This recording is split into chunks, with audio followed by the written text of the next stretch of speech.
So Leppa's stretcher gate been parked, dealt with and moved on? Yeah, it has. I guess everyone's moved on for it. The AFL have, I guess, taken some responsibility for the issue. Well, I guess post-game was a bit of confusion from my end about what actually went on, and that was clarified, so I think we all move on. You would have appraised yourself of the rules since, obviously, but there did seem to be potentially a loophole there. What was the AFL's explanation to you? No, there's no loophole. The way it was explained to me on the bench is different to the way the AFL explained it after the game. So that was probably the confusion. There was, to cut a long story short, there probably wasn't as much responsibility taken post-game as there was a few days later. So that sort of cleared things out for me. Now that we all know what we all think too, the players to stop before a stretcher comes out, that mitigates any potential risk of coaches manipulating any situation. But after the game, I wasn't clear that was the case. But now it's all cleared up. It's fine. We all moved on. Beams, how's his get through today and he's right to go? And it's a massive boost given how little football he's played alongside Rocky and Pearce and the like. Yeah, we've got our best group together since I've been here, so that's exciting. Beams will still be a few weeks away from his best football, but it's just to have the names there in that same midfield mix, it's fantastic. So exciting for the footy club. We finally get to see probably 16 months later than we anticipated our best mix, so that's exciting. What are you expecting from him if he makes it through this week? Well, the level of adrenaline and excitement will probably get him through this week. It's obviously sometimes the next week and the week after that where the fatigue and the match fitness starts to hurt you. So look, not expecting a lot. He'll be excited, but he's a class player, so anything's possible. Is he just really wanting to be back for the Collingwood game? Is that the motivation? No. He's not basing his whole rehab on playing his old team next week, that's for sure. It just happens to be the case. As a coach for you, how exciting is it to have the strength of that roster to work with now? Well, it is. I'm more excited about the consistency of our performance last week and against good opposition, and that sort of stuff we can build on. You can play well and lose, or you can play poorly and win sometimes, and that often depends on how you go in the opposition. And we played well and lost on the weekend.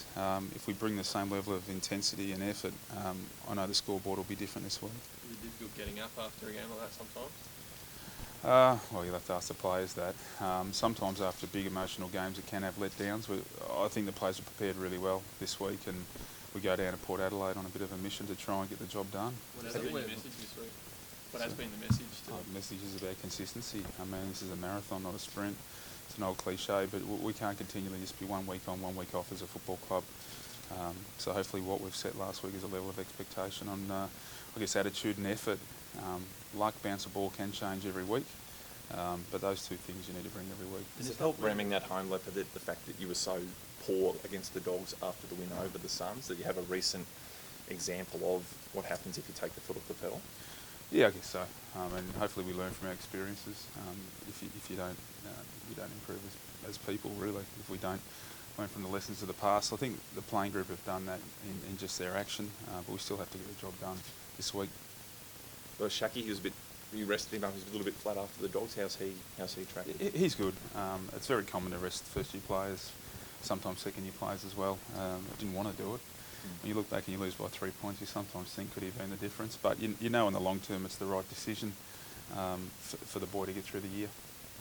Adelaide Oval hasn't been the most happy of hunting grounds in recent years. I think it's 113 points and 87 points last 2 times. Does that play on your mind at all going this weekend? I've only played on the ground a couple of years, so it's if it's been dating back 15 years, I'd be worried. But basically we've played the Adelaide teams there when they've been on fire, and we've been through a development cycle. So the ground itself, if you look at the statistics, aren't great, but there probably hasn't been enough sample size for us to sort of worry about that statistic too much. You beat them last time when you played them up here. Does that give you a little bit of confidence to know that if you play your best footy, you can beat them?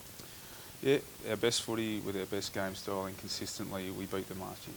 That's the bottom line. So if our players forget the crowd, forget the venue, and focus on what we need to do, it just shows what we did it 12 months ago. Why can't we do it now? Steph last week raised the fact that I guess this form away hasn't been as good as at home. Has there sort of been talk around that this week as well? No, not really. I guess people's form can fluctuate. It's funny, with Steph, I had a big chat to him this week. He's got a lot of assignments due at the moment with his law degree. Sometimes you talk about things that play on people's minds. We just have to make sure he manages that time well as well. And he even admitted himself against the Bulldogs, he probably studied too hard in the whole week leading up, and then all of a sudden you're running out in the footy field and the ball's bouncing in front of you, and you've got to compete. So just getting that balance right for him was the main stuff off the field. I think he's obviously still a very good contributor for us. There's again lessons for everybody.